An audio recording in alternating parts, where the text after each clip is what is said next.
m'amène, n'est-ce pas, à un autre sujet, qui est la rentrée scolaire, qui a commencé le 1er octobre. Donc je souhaite, n'est-ce pas, que vos enfants qui vont aller à l'école, aillent à l'école pour apprendre non seulement à lire, mais aussi la connaissance et l'éducation. Parce que nous avons toujours dit, vous savez, nos ministères avaient été transformés en ministère des enseignements. Donc, personnellement, j'ai toujours combattu ça, pour qu'on revienne au ministère de l'Éducation nationale. L'enseignement n'est pas une éducation. On peut avoir toutes les connaissances du monde et ne pas être éduqué. L'éducation, nous la connaissions sans école. Dans nos familles traditionnelles, il y avait des systèmes d'éducation qui consistaient à rendre l'enfant utile à lui-même, utile à sa famille, utile à sa société. L'enseignement peut vous donner des connaissances sans que vous ne soyez ni utile à vous-même, ni utile à votre famille, ni utile à votre société. On voit des gens pleins de connaissances qui se suicident parce qu'ils n'ont pas de sens de la vie. Ils ont perdu le sens de leur propre vie. Or, quand vous perdez le sens de la vie, tout devient vide autour de vous. Donc, il ne s'agit pas d'avoir seulement l'enseignement, la connaissance, mais l'éducation qui va vous ancrer dans votre patrimoine national et c'est par là que vous pouvez rayonner dans votre pays et dans le monde. C'est comme l'éducation, c'est comme un arbre. L'arbre pousse par les racines, le tronc et les feuilles rayonnent et les gens peuvent récolter les fruits. C'est ça l'éducation. Donc je vous demande, n'est-ce pas, de contribuer à l'éducation de vos enfants. Que vos enfants ne soient pas comme des simples pintades, n'est-ce pas, qui vadrouillent sans repère. Un enfant bien éduqué circule bien sur la route. Il ne circule pas n'importe comment. Un enfant bien éduqué respecte ses enseignants et ses supérieurs. Un enfant bien éduqué respecte ses parents. Je crois, le président l'a dit. Le président a dit que lui-même, il avait les marmites de sa maman. Moi aussi, je l'ai fait. Parce que dans ma famille, les 3 premiers enfants étaient des garçons. C'est les filles qui sont venues par la suite. Mais il fallait aider ma mère dans ses travaux. Donc nous faisions des travaux féminins. C'est ça l'éducation. Dans l'éducation, il n'y a pas de honte. Parce qu'il n'y a pas de sot métier. Il n'y a que de sottes personnes. Donc je vous demande, n'est-ce pas, de contribuer à l'éducation de vos enfants. Il y a des parents, une fois que l'enfant est à l'école, là, on le laisse aux enseignants. Les enseignants n'éduquent pas les enfants. Ils leur donnent des rudiments de connaissances. C'est à vous, dans les familles, d'éduquer vos enfants. Et vous-même, vous devez vous éduquer.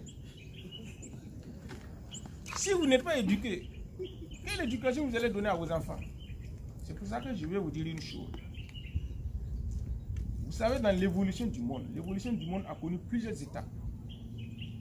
Il y a eu une étape où les plus forts étaient les guerriers, les combattants, comme les gendarmes qui sont ici. Là. Ce temps est passé. Les dominateurs du monde actuel, c'est ceux qui ont la puissance économique. C'est pour ça que vous voyez des pays comme les États-Unis, etc., qui dominent le monde. Nous sommes en train de glisser vers une autre étape. Et dans cette étape, ceux qui domineront le monde seront ceux qui auront la connaissance. C'est ceux qui auront la connaissance. Ce n'est pas pour rien que la personne qui a entraîné les enfants là est maître de conférence à l'université. Voilà. Parce qu'elle a la connaissance. Je vous invite à ne pas être en retard dans l'histoire et à avoir la connaissance. Même vous les journalistes qui êtes jeunes ici, là, si vous n'avez pas la connaissance, je lis parfois dans des journaux, où vous racontez des choses, croyant savoir, alors que c'est faux, les fondements même sont faux. Mais et vous induisez les autres en erreur. Parce que, vous savez, quelqu'un qui n'a pas la connaissance, c'est quelqu'un qui est résigné, il ne comprend rien au monde. Alors il a recours aux superstitions, au maraboutage, aux fétiches, qui n'ont aucun effet. La preuve est que nos grands-parents, malgré leurs fétiches, là, ils n'ont pas pu empêcher les colons de venir nous canarder ici. Et actuellement, là, Les terroristes qui nous massacrent avec des fusils mitrailleurs là. Mais où sont nos féticheurs qui ne peuvent même pas les détecter et qui ne peuvent pas résister face à eux? Donc ce sont des éléments de l'obscurantisme dus au manque de connaissances. La connaissance partielle dont beaucoup sont dotés, et y compris vous les journalistes, conduit à l'arrogance ou à la révolte, ce qui n'est pas constructif. On voit beaucoup de gens s'exciter parce que je sais que 1 plus 1 égale 2, alors donc je suis connaisseur, etc. Ce n'est qu'une connaissance partielle, qui n'est pas constructive, qui conduit à l'arrogance ou à la révolte. Mais la connaissance parfaite, ce que je veux que vous acquériez, conduit à la révolution. La révolution n'est pas une révolte. Celui qui est révolté contre quelque chose. Mais il ne sait pas quel est le chemin qu'il faut prendre pour régler le problème de sa révolte. Le révolutionnaire est révolté contre un système qu'il veut réparer et il sait le chemin qu'il faut prendre. C'est ça la différence. Et seule la connaissance parfaite des choses, de l'environnement, de l'histoire, peut vous conduire sur le chemin de la révolution. Mais la connaissance plus que parfaite vous conduit sur le chemin de la sagesse. Quand on parle des sages, des prophètes, etc., ce sont des gens qui ont acquis la connaissance plus que parfaite.